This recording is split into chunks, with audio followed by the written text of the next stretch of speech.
Hola, bienvenidos a Curiosos por Naturaleza, este programa dedicado a la comunicación de la ciencia que se hace en la Universidad Nacional de Córdoba. Hoy tenemos un tema muy particular para hablar. Desde los últimos años he estado hablando acerca de las células madres y de su potencial terapéutico para resolver, creo que, casi todas las enfermedades del mundo. Sin embargo, no se sabe muy bien a ciencia cierta todavía cuál es el verdadero alcance que tiene este tipo de estrategias celulares. Para eso hemos invitado, y para conocer un poquito más sobre este tema, a un especialista en el área, el doctor Alfredo Cáceres del Instituto de Investigaciones Médicas Mercedes Martín Ferreira. Pincho, bienvenido al programa. Muchas gracias por la invitación. Un gusto que estés acá, che. Un gusto para mí. Buenísimo que hayas aceptado venir. Che, Pincho, contanos un poco qué son las células madres, primero, como para entrar en tema. Para entrar en tema, digamos primero que las células son las unidades estructurales y funcionales de todos los seres vivos. Esa es la base de la teoría celular. Todo tejido u órgano está formado por células y en realidad está formado por muchos tipos de células. La pregunta es cómo se generan esos distintos tipos de células. Se generan durante el desarrollo embrionario a partir del huevo. El huevo se genera un tipo particular de células que se llaman células pluripotenciales o troncales. Esas células troncales o pluripotenciales son células madres. Esas células pluripotenciales son capaces de generar todos los tipos celulares, todos los tipos de tejidos y las células que hay en cada tipo de tejido. Y esas son las células madres. De hecho, hay distintos tipos de células madres. Unas son las totipotentes, el ejemplo típico es el huevo. Otras son las pluripotentes, que son las generadas inicialmente por el huevo y que generan todos los tipos de tejidos. Otras son las multipotentes, son capaces de generar un solo tipo de tejido. Bien. Y finalmente están las unipotentes, que son capaces de generar un solo tipo de célula.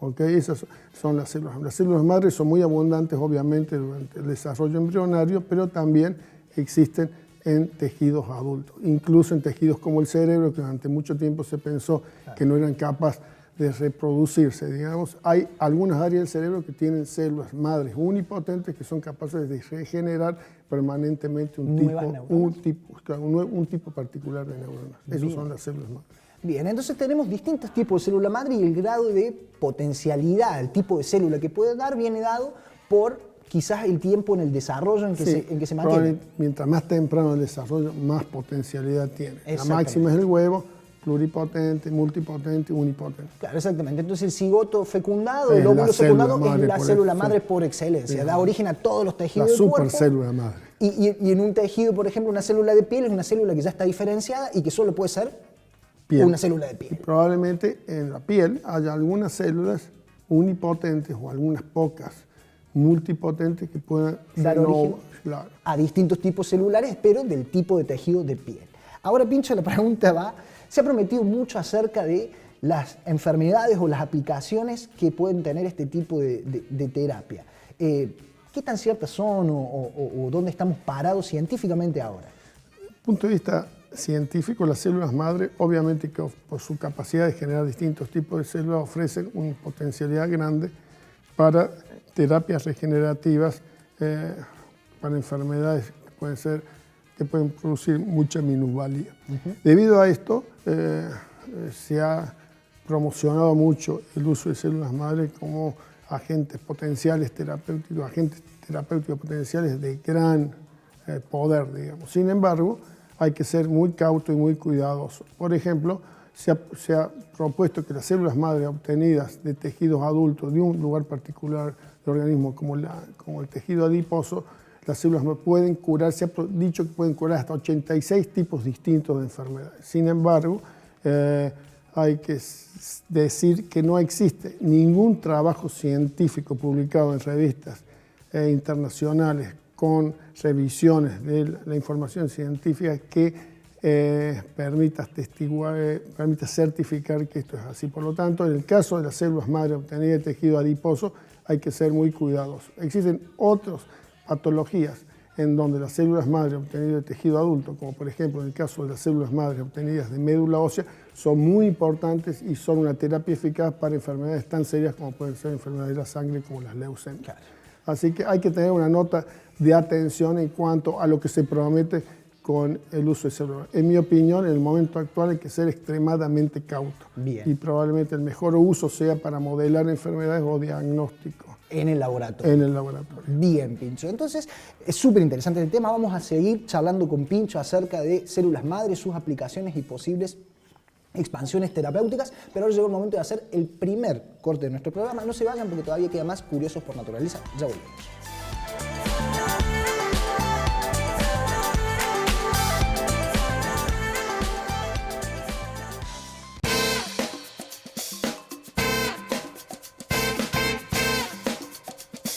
Bien, seguimos en Curiosos por Naturaleza hablando sobre células madres. ¿Qué son?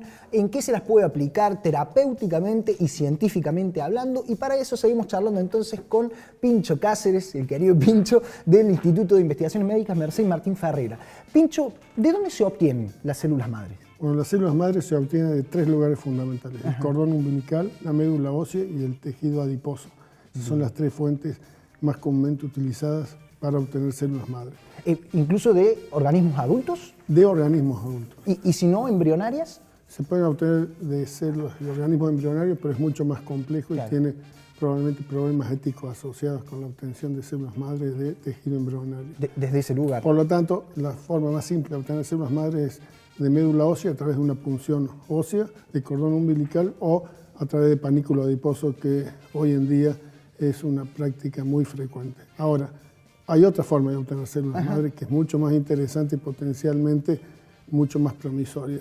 Es obtener células madres en tejidos e inducir la formación de células madres en un tejido. Por ejemplo, uno puede obtener una biopsia de piel, sí, e inducir, cultivar esas células, sacar células de la piel, cultivarlas, introducir ciertos genes e inducir que esas células se transformen en células madres. De hecho, esa es la tecnología más moderna y a los investigadores que utilizaron esa técnica por primera vez obtuvieron el Premio Nobel de Medicina en el año 2013.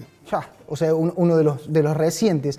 Che, Pincho, y digamos, en Córdoba hay como un consorcio federal para el estudio de células madre. En Córdoba tenemos laboratorios. Bueno, a raíz de los experimentos del grupo japonés liderado por Yamanaka, el que obtuvo el Premio Nobel, se generó una nueva forma de obtener células madre, que son las denominadas células madre pluripotenciales inducidas.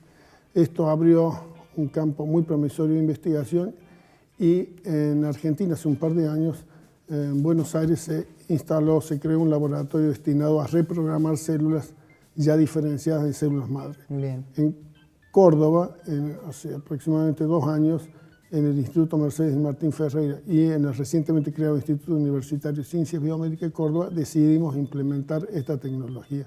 Y ahora en Córdoba tenemos 2 laboratorios, uno en el Instituto Ferreira y otro en el IUCBC, con capacidad para programar células madres de tejidos ya diferenciados, como puede ser de la piel. De la piel. Y están en las líneas de investigación que están llevando adelante con células madre, una está destinada a diferenciar estas células pluripotentes en una línea celular neuronal, es decir, de que estas células se diferencian hacia una neurona. Sí, señor. ¿Qué aplicabilidad puede tener este tipo de técnica o destinada a resolver qué problema o qué pregunta en el laboratorio están Bueno, haciendo? como te dije anteriormente, las células pluripotentes son aquellas que son capaces de generar diferenciarse en cualquier tipo de célula. Una célula en la que se puede diferenciar una pluripotente es en neuronas. Entonces uno puede utilizar las neuronas generadas a través de células pluripotentes para estudiar patologías. Más importante aún, uno puede sacar células de la piel de un paciente con enfermedad de Alzheimer, diferenciar esas células en neuronas y estudiar directamente cómo se comporta esa neurona ya proveniente de un paciente con enfermedad. Por lo tanto, una aplicación directa y muy novedosa de las células madre es utilizarlas para modelar enfermedades. De hecho, es frecuente decir que estas células constituyen el nuevo paciente. Claro. Así que es realmente, y nosotros estamos utilizando de hecho estas células madre inducidas, obtenidas de individuos normales y de personas con enfermedad de Alzheimer, para estudiar aspectos básicos de las causas que pueden generar esta enfermedad. Por ejemplo, Alzheimer, que me Por ejemplo, Alzheimer. ¿Qué te parece si vamos a ver un tape entonces del trabajo que vienen realizando en el laboratorio, ahí en el Instituto de Investigaciones Médicas Mercedes Martín Ferreira? Vamos a verlo.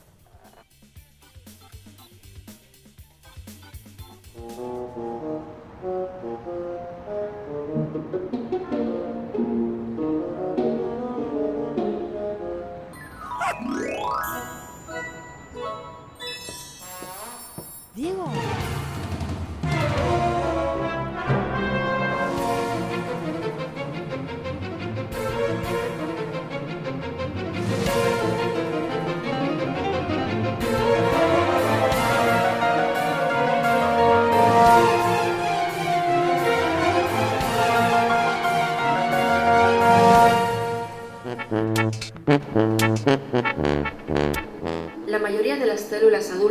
nuestro organismo tienen un objetivo concreto que no puede modificarse.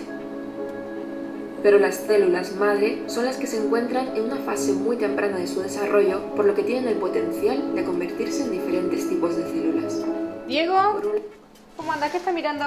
Estoy viendo el documental de células madre que me pediste que vea para la nota de hoy. ¿Y? Y es medio jodido el tema, medio difícil, pero bueno. Sí, pero bueno, ahora cuando vayamos al Instituto Ferreira y hablemos con Carlos Wilson, nos sacamos con él las dudas que tengamos y bueno. Pero me siento cómoda a ver esto, ¿crees? Dale.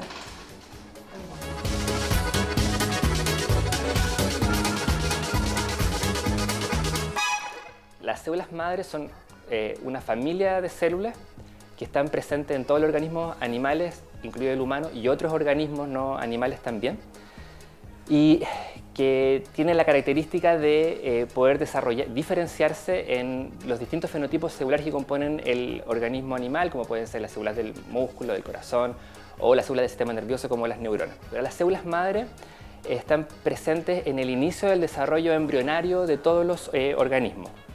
Inicialmente el embrión es una gran fuente única de células madre y a medida que se va desarrollando, estas células madre comienzan a diferenciarse en los distintos fenotipos celulares. Cuando nacemos, y eso se reduce aún más ya en la adultez, como todos nosotros, la población de células madre que conservamos son muy menores en comparación a los estadios embrionarios. Lo que está haciendo el laboratorio es una etapa muy inicial, como también lo es la investigación en células madre en el mundo. Creo que es importante decir, a lo que discutimos constantemente en el laboratorio, es que sabemos muy poco de células madre.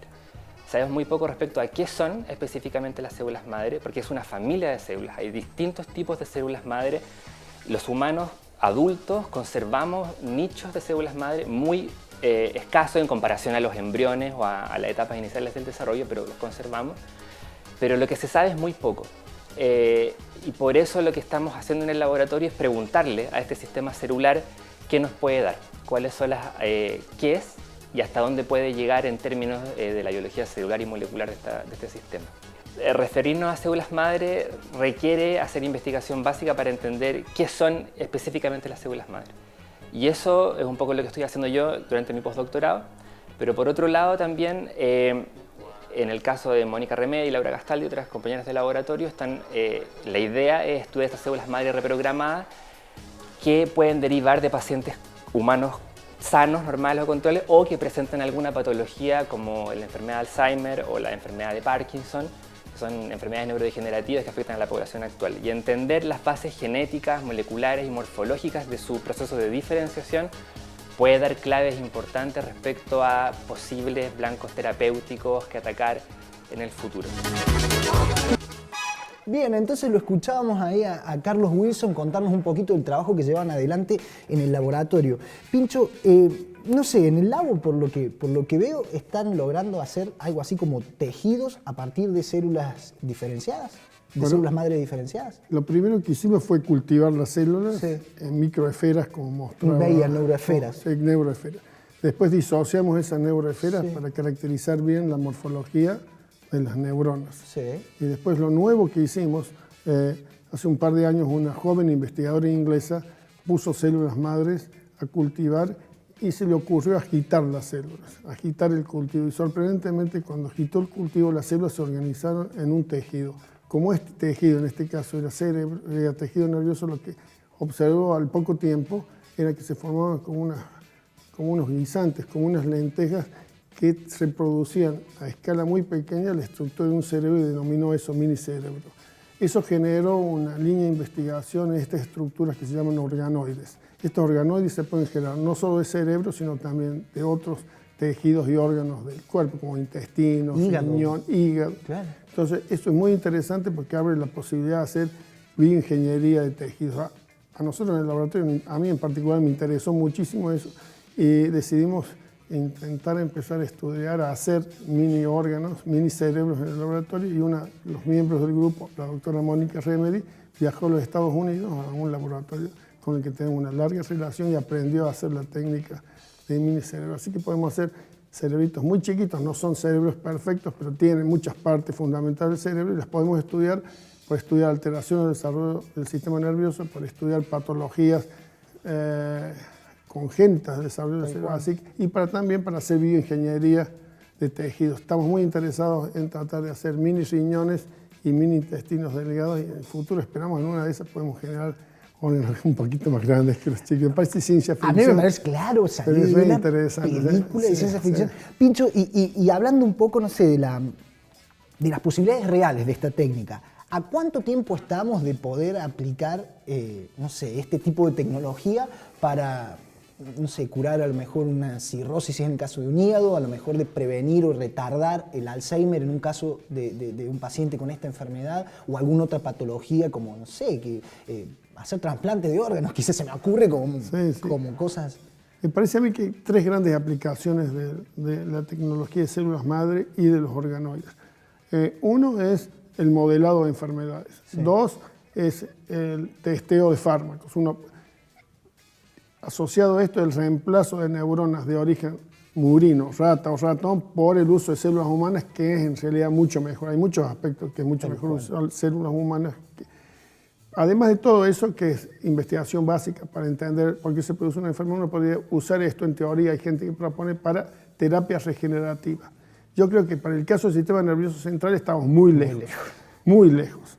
Pero para otros órganos, para hacer por bioingeniería un riñón, un mini riñón o un riñón eventualmente, o un hígado, o piel quizás. O piel, o corazón eventualmente, o corazón. De hecho, yo creo que si bien estamos en etapas iniciales, no van a pasar muchos años hasta que el uso de organoides dé resultados muy positivos. Yo tengo mucha confianza y mucha fe. Hay mucha gente trabajando muy bien, no tanto en nuestro país, recién empieza en nuestro país, pero sí en el extranjero con bioingeniería de tejido utilizando las células madre y los organoides. Así que creo que es fantástico. Entonces la potencialidad de las células grandes es enorme. Nosotros en nuestro país y en Córdoba particularmente también estamos aportando conocimiento de eso, lo cual me parece maravilloso y hay que destacarlo. Felicitaciones a vos y a tu grupo.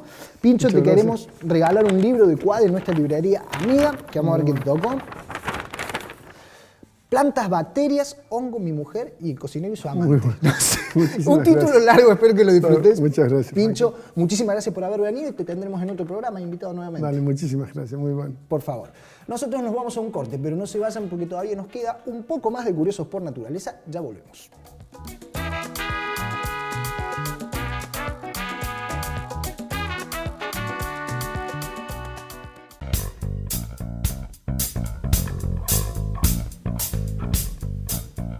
Bien, seguimos en Curiosos por Naturaleza y recibimos a Majo Villalba de Unciencia, la agencia de noticias científicas de la universidad. ¿Cómo anda, Majo? Bien, Franco, ¿vos? ¿Todo bien? Muy bien, todo piola. Bueno, me alegro. Franco, quiero contarte a vos y a todos los curiosos que desde el 28 de junio pasado, hace muy pocos días, la universidad cuenta con un nuevo orgullo porque tiene su propia familia tipográfica que se denomina Reforma. Majo, contanos un poquito, amigos de los curiosos, qué significa una familia tipográfica y qué relevancia tiene para nuestra universidad.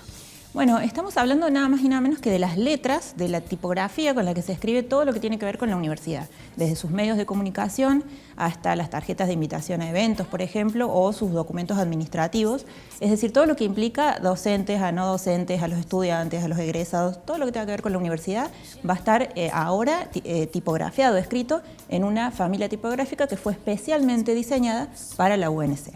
Y le pusieron de nombre La Reforma. Esto es para conmemorar los 100 años de la Reforma Universitaria. Exactamente. Bueno, como se presentó en junio, hacía poquitos días que se habían celebrado los 99 años de la Reforma Universitaria y estamos en camino a la gran celebración de los 100 años en el 2018.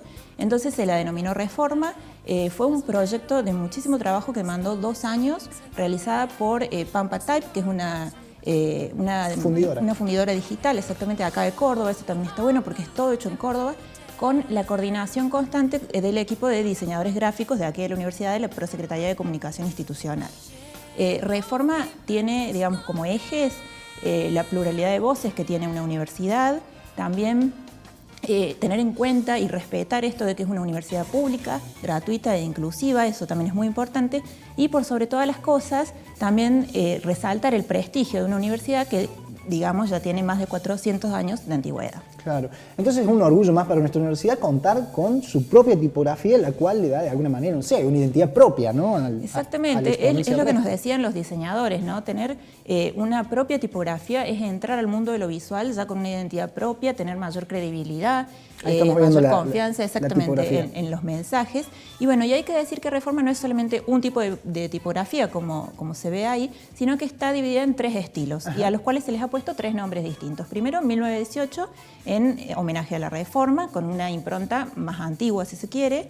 Luego está 1969, que es en homenaje al cordobazo, y este tipo de letra tiene una impronta más híbrida, más intermedia. Y finalmente, 2018, con un estilo marcadamente moderno, porque tiene una impronta a futuro y a lo que van a ser los festejos el año que viene. Ah, buenísimo, entonces nuevo orgullo para nuestra universidad, una de las pocas en Latinoamérica que tiene esta tipografía. Exactamente, Franco, está bueno que lo digas porque solo Colombia, la Universidad de Colombia tiene su propia tipografía, y con este proyecto que finalmente se pudo concretar aquí en la UNC, se convierte en una de las pocas en toda América Latina con su propia familia tipográfica. Qué bueno, entonces otro orgullo para nuestra universidad. Nosotros vamos a ver ahora el Ojo Curioso. En otros Ojos Curiosos, de hecho, hemos visto a la Biblia Políglota de París, una Biblia del 1600 escrita en 7 idiomas diferentes. Sí, creo que el año pasado fue eso. Sí, sí, lo hemos visto. Ahora lo que vamos a ver es también qué se descubrió, porque parece que apareció ahora, asociado a esta Biblia, un diccionario que también está escrito en 7 idiomas diferentes. Vamos a verlo.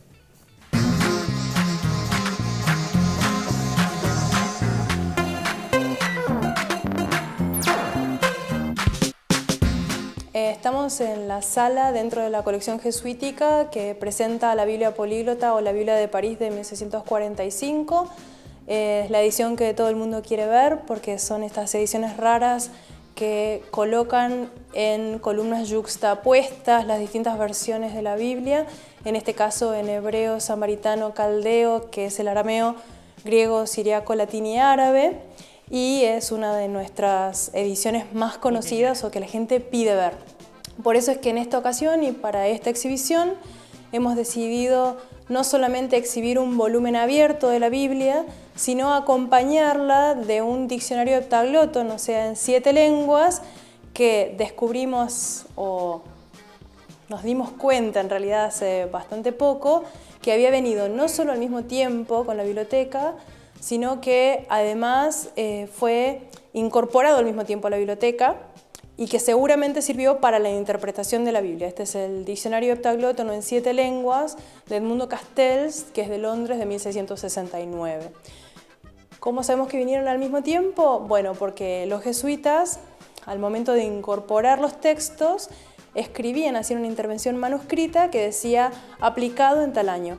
Tanto la portada de la Biblia como la portada del diccionario dicen aplicado el año de 1734 y con la misma caligrafía una intervención de pertenencia que dice es de la librería del Colegio Máximo de Córdoba. Bueno, estos diccionarios sirven justamente para ayudarnos a comprender el verdadero espíritu y significado de los textos, ya que la traducción siempre significa una interpretación de sentido y eso varía de acuerdo a los conocimientos previos, bueno, varía por muchísimas razones. Una de las cosas interesantes es que este no es el único diccionario que tiene en varias lenguas la colección. Tenemos diccionarios en 8 lenguas, los calepinos son los diccionarios en 7 lenguas, y esto tiene que ver justamente con los desafíos que presentan estos textos que han ido variando en lengua original y que se busca mantener fiel a su espíritu original. Por eso también hay vocabularios en tonocoté, en lule, en mapudungún o en quechua que lo que hacen es ayudar a traducir los catecismos lo más fielmente posible al espíritu. Por eso hay tantos diccionarios en la colección. Bueno, entonces los esperamos a conocer la colección jesuítica que se visita en el Museo Histórico de la Universidad Nacional de Córdoba de lunes a sábado de 9 a 18 horas. Y recuerden que los miércoles se puede visitar libremente y gratuitamente. Bueno, entonces el diccionario de la Biblia Políglota de París, ahí para verlo en el Museo Histórico Nacional de la Universidad. De la universidad, en la colección jesuítica especialmente. La verdad es un lugar muy interesante, ¿no? Se puede visitar. Sí, y el legado jesuita, la cantidad de cosas que tenemos para ver, ¿no? No solamente Sí, desde sí, la sí. arquitectura, sino como vemos también en la biblioteca y demás documentos que han dado cuenta de estos 400 años de historia de nuestra universidad. Así es, la verdad que es un lugar para visitar, está cerca y accesible, hay que recomendarlo. Claro que sí. Bueno, nosotros llegamos al final del Curioso por Naturaleza del día de hoy. Nos vamos a ver la semana que viene, ¿cierto? Nos vemos la semana que viene con más noticias de ciencia. Como siempre les decimos que esperamos haber estado a la altura de su curiosidad y que nos volvemos a ver la semana que viene con más Curiosos por Naturaleza. Chau, chau. Y ahora quieres volver, pero tómate el palo. Y ahora tómatelo. Y ahora tómate el palo. Y ahora tómatelo. Y que Dios te bendiga.